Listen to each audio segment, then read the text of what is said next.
Assalamualaikum warahmatullahi wabarakatuh. Baiklah, kami akan menjelaskan tentang stoikism dengan anggota. Yang pertama, Maifa Zikra dengan NIM 22011327. Kemudian Tessa Rumaita dengan NIM 22011240. Lalu Fioni Wiramakrisa dengan NIM 22011407. Dan terakhir Sofia Ataya dengan NIM 22011451. Baiklah, kami akan menjelaskan tentang sejarah, konsep, implementasi, kelebihan dan kekurangan dari teori stoikism. Stoikism ini didirikan di Athena oleh Zeno yang berasal dari Citium pada awal abad ketiga sebelum Masehi. Tetapi stoikism ini baru terkenal setelah dipraktikkan oleh orang-orang seperti Epictetus, Seneca, dan Marcus Aurelius. Stoikism ini merupakan salah satu gerakan filosofis baru dari periode Helenistik atau zaman kegelapan. Penganutnya berasal dari banyak kalangan, dari kaum budak sampai dengan para kaisar. Stoikism ini berasal dari kata stoa poikile yang berarti teras, di mana teras tersebut adalah teras yang terletak di Agora Athena yang dihiasi dengan lukisan mural yang indah, tempat para akademisi berkumpul, dan tempat belajar mengajar berada. Pada umumnya, ketakutan atau kecemburuan itu muncul dari penilaian yang tidak tepat dari seseorang. Tetapi bagi orang yang telah mencapai kesempurnaan moral serta intelektual, takutan atau kecemburuan itu tidak dialami oleh mereka.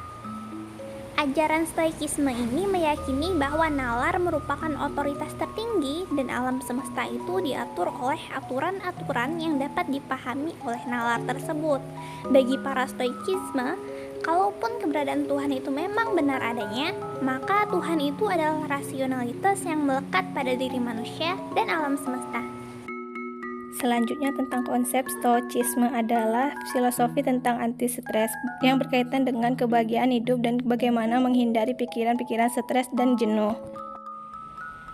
Konsep ini juga mengajarkan kepada kita bahwa apa yang ada di dalam kendali kita hanyalah pikiran, persepsi, keyakinan, dan tindakan kita sendiri. Dan juga konsep stoicisme mengajarkan bahwa semua rasa emosi yang kita rasakan merupakan hasil dari penilaian kita terhadap sesuatu. Baiklah, saya akan menjelaskan mengenai implementasi dari teori stoicism. Yang pertama itu terima apa yang tidak bisa diubah. Dalam kehidupan sehari-hari, ada beberapa hal yang tidak bisa kita kendalikan, misalnya cuaca atau bencana alam. Jangan menyalahkan diri sendiri karena sesuatu yang tidak bisa diubah.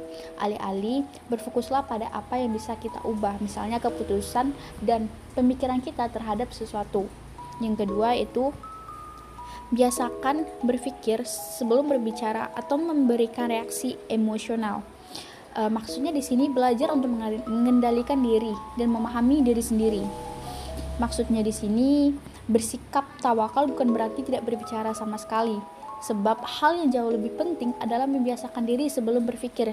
Contohnya ketika seseorang merendahkan Anda, jangan membalas menghina sambil marah sehingga terjadi pertengkaran hebat. Alih-alih, pertimbangkan apakah ucapan yang dia ucapkan itu benar.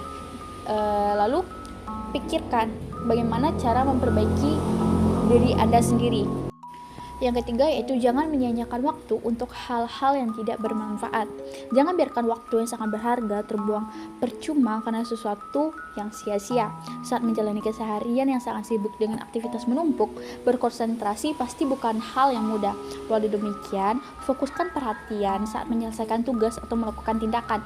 Meskipun Anda hanya duduk sendirian atau mengobrol dengan teman, berfokuslah pada apa yang sedang dilakukan, bukannya sibuk mengecek HP atau mengalihkan perhatian ke hal lain.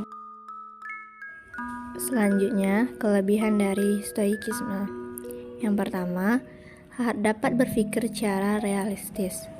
Semesta tidak pernah absen untuk memberikan kejutan kepada manusia, sehingga kita perlu mempersiapkan diri jika sewaktu-waktu apa yang direncanakan jauh dari kenyataan.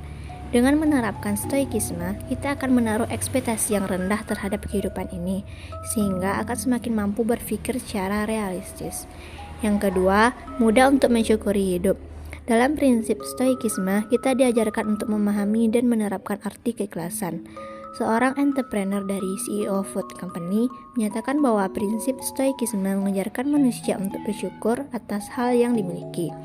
Selain itu, jangan pula terlalu mengkhawatirkan sesuatu yang tidak bisa dimiliki, sebab prinsip hidup seperti itu mampu membuat manusia lebih bersyukur untuk menerima apapun yang dimiliki saat ini.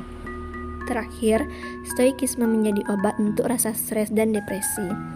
Prinsip stoikisme ternyata juga berdampak terhadap kondisi mental, karena stoikisme dinilai mampu menjadi penawar untuk rasa stres dan depresi. Tidak heran jika pada akhirnya penganut stoikisme cenderung tidak mudah stres dan depresi. Selanjutnya, kekurangan dari stoikisme. Yang pertama, cenderung antisosial dan membatasi pergaulan. Stoikisme bisa membuat orang begitu mencintai ilmu pengetahuan sehingga orang tersebut cenderung antisosial dan membatasi pergaulan. Karena kuatnya pengendalian diri dari dalam sudah terbentuk, kita mulai menciptakan dunia baru yang tidak gampang diakses oleh sembarangan orang. Yang kedua, terlalu idealis. Dalam hal ini, orang jadi tidak terlalu memprioritaskan materi, namun lebih kepada nilai-nilai apa yang perlu ditanamkan, sehingga jika tidak sesuai dengan nilai itu, dia berani melakukan penolakan atau bahkan lebih jauh, seperti pemberontakan. Terakhir, kurang memiliki rasa. Bagi saya, hidup cuma ada dua kubu, komedi atau tragedi.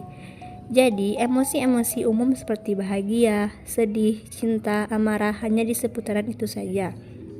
Maka terbentuklah saya jadi pribadi yang dingin dan tidak suka berasumsi.